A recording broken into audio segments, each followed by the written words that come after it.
You're not ready for what just happened on ESPN. Because the guy who spent the better part of a full NFL season tearing Shedeur Sanders apart on national television, the one who picked apart every incompletion, every rough outing, every moment of rookie uncertainty, just sat down in front of a camera and said something nobody expected. And the wild part? It wasn't a slip. It wasn't a compliment buried inside a longer criticism. It was the centerpiece of his entire breakdown. Deliberate, specific, on film. This isn't about one analyst having a good day or a slow news cycle pushing a feel-good story. This is about a pattern, a real, measurable shift in how the national media is starting to talk about a quarterback that the local Cleveland press has been trying to bury all offseason.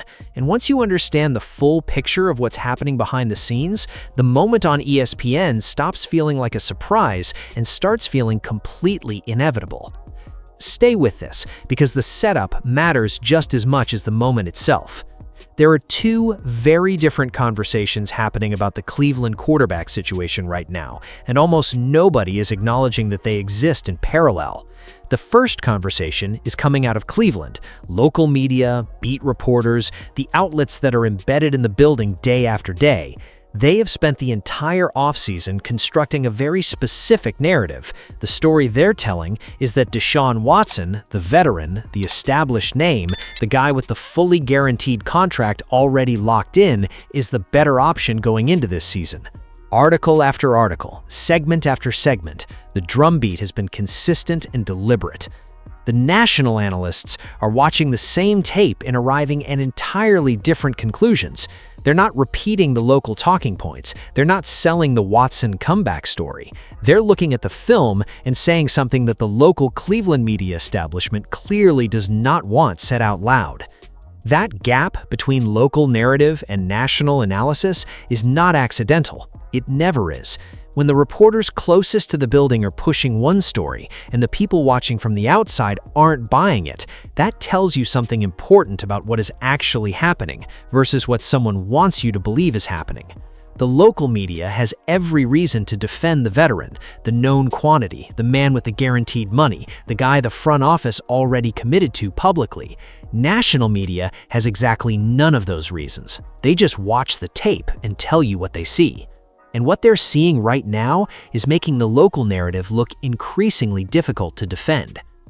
Before you can understand why this moment matters, you need to understand who Dan Orlovsky has been in the Shedeur Sanders story up until right now. This is not a casual observer. This is not somebody who mentioned Shedeur once or twice in passing and happened to be mildly critical.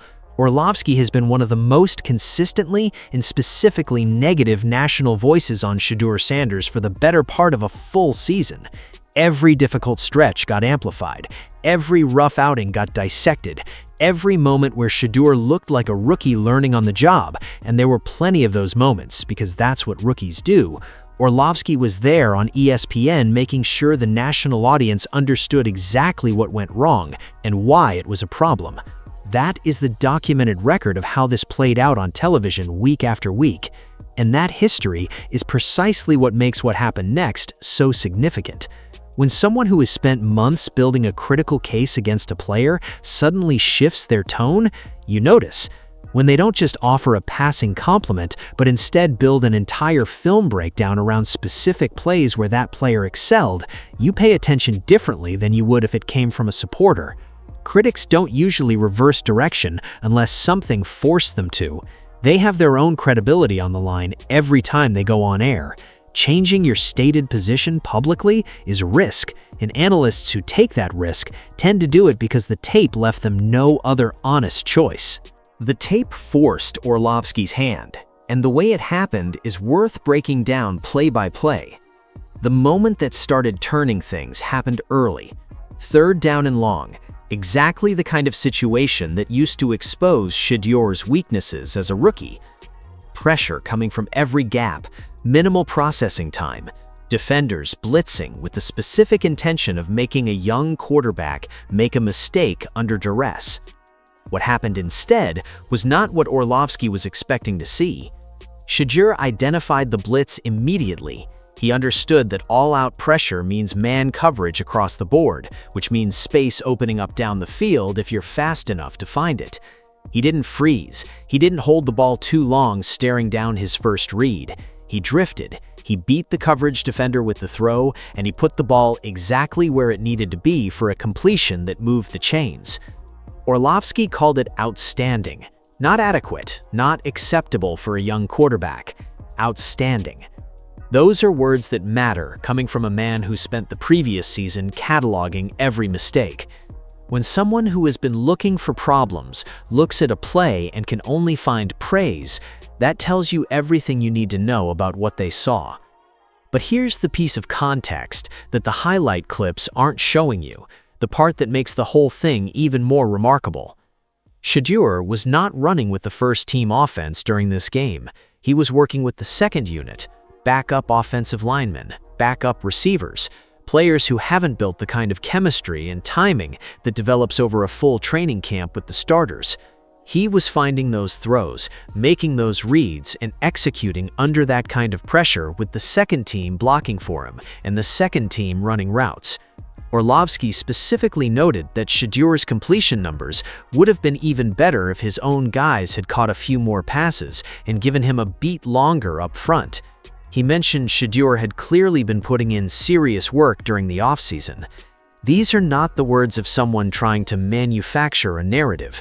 These are the words of someone who watched the film and reported what he found. Here is where this breakdown separates itself from every fan channel hype video and every homer take celebrating a preseason performance. Orlovsky didn't stop at the praise. He kept the film rolling, and he found the problems too. And he talked about them with the same specificity and directness that he brought to the highlights.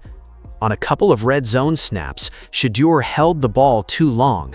There were shallow routes sitting open underneath that needed the ball immediately, and instead of getting it out quickly, he climbed the pocket and turned what should have been a clean second down conversion into a scramble situation. 2nd and 6 in the red zone became 3rd and 6. 3rd and 6 in the red zone became a situation the Browns couldn't convert. The ball security issue in the red zone, the way Shedeur carried the ball while moving through the pocket, Orlovsky flagged it directly.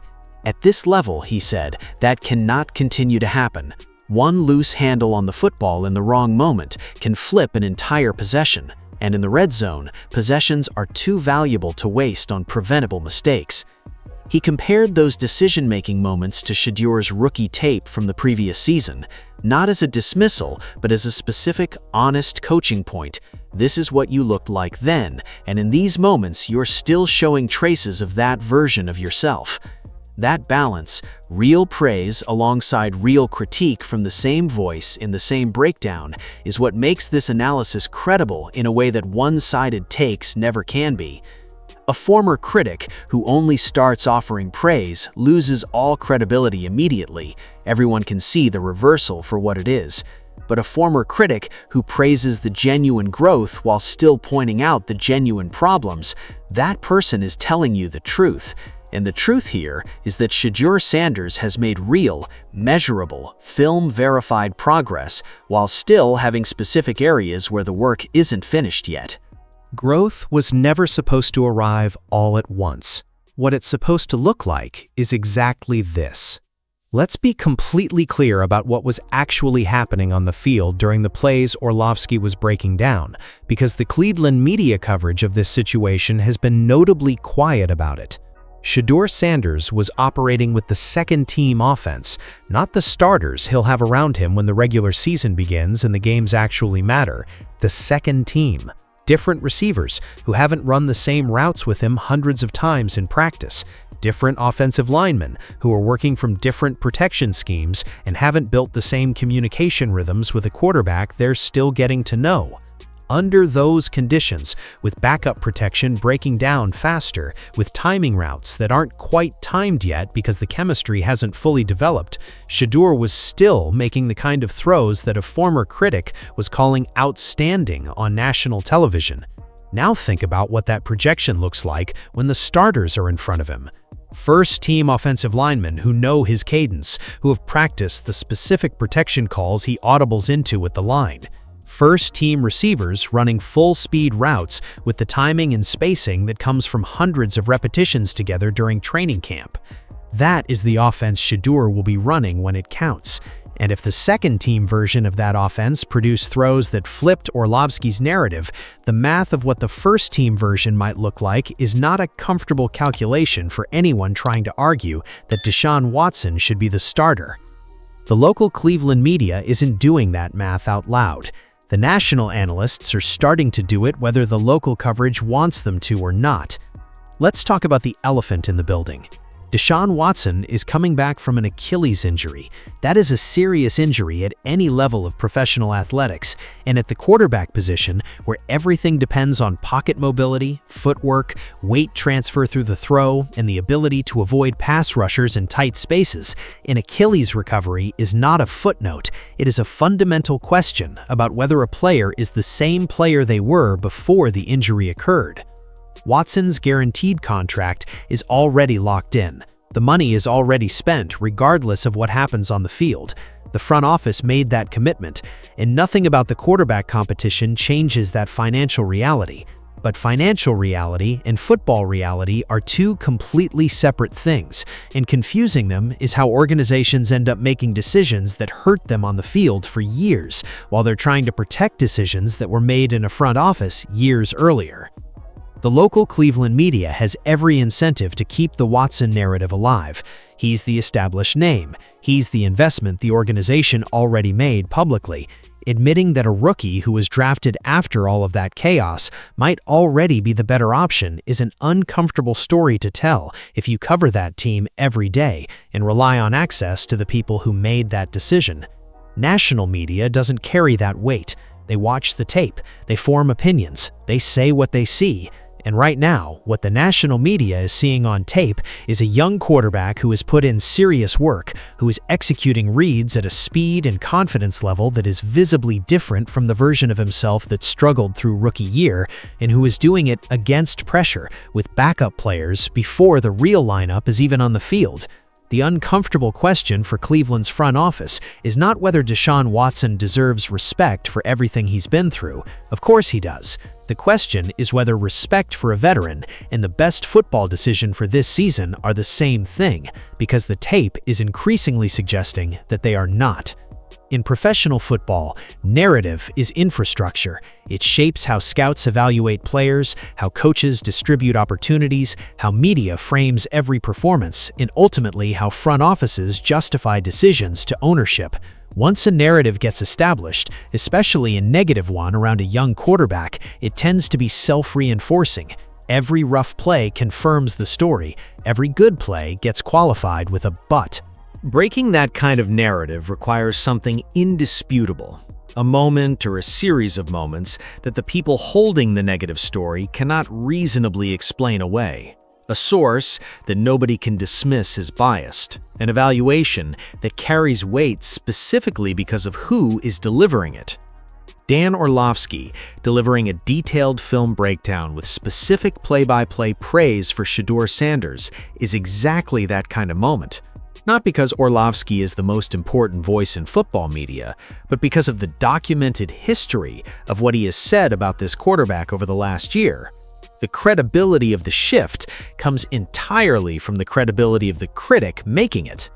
This is how narratives actually change in sports media, not with a single viral moment that disappears in 24 hours, with a recognizable voice known for a specific position, publicly revising that position on camera with specific evidence cited.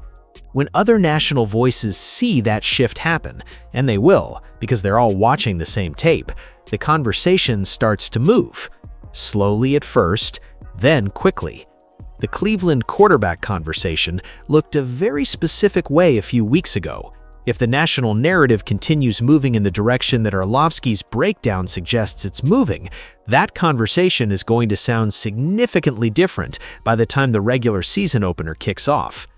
Step back from the individual plays and the specific criticisms in the film breakdowns for a moment and look at the full picture. A quarterback who struggled through a difficult rookie season, who took his lumps on national television, who had his mistakes amplified by analysts who weren't willing to give him the benefit of the doubt, went into the offseason and did the work.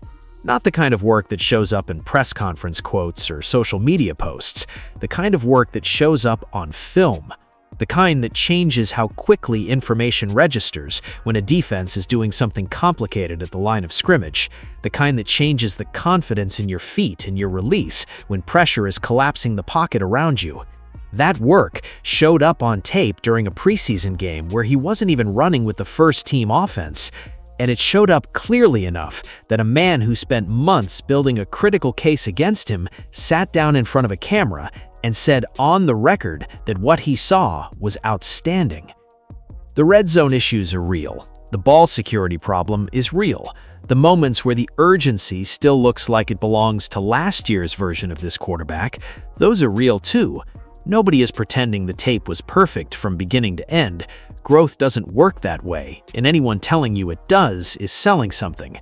But skeptics being forced to acknowledge real progress on film, not in a throwaway compliment, not in a soft qualifier buried in a longer segment about something else, but as the entire point of a deliberate breakdown, that is something different. That is what it looks like when the tape starts winning the argument on its own. The Browns have a decision to make. The national media is watching, and the film is getting harder and harder to argue with. That's the full picture. The question now is whether the people making decisions inside that Cleveland building are watching the same tape as everyone else, or whether they're still listening to the version of the story being told by the outlets nearest the door. Drop your take in the comments. Do you think this national narrative shift is real and it's only going to keep building as the regular season approaches?